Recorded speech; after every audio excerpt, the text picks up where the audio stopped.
Johnny Castro says the loss of Sergeant Terry Sweeting Mashkow reached his social media all the way in Philadelphia. He immediately began sketching after learning about the tragedy.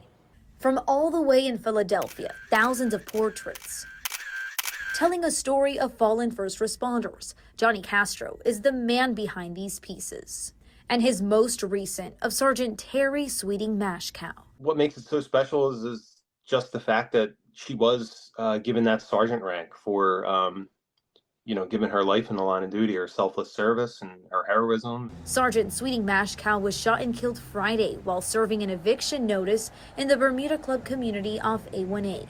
Castro ties his roles as a police officer and forensic composite artist into his work. You're constantly working, constantly drawing facial features. So, about 10 years ago, coming up on 10 years, I did my first one, and everybody seemed to enjoy it. He said after learning about Sergeant Sweeting Mashkow's tragedy, he was deeply moved. It's sad to think, she was on a job for 25 years. Castro also created a portrait for 3 fallen PBSO deputies last year.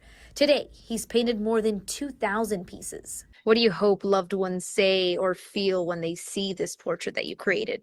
I hope they know that there's people like me all the way up in Pennsylvania and, as far west as California that are praying for her family and, wishing them the best, during this tragic time, especially around the holidays. The goal is the art being a piece the family holds dearly. I think that's what makes it special, just because she doesn't have any photos. She will never have a photo as a sergeant. So this may be the only one. So in West Palm Beach, I just hope that, the family enjoys it and, they hang it proud on their wall. Zitlali Solache, WPTV News.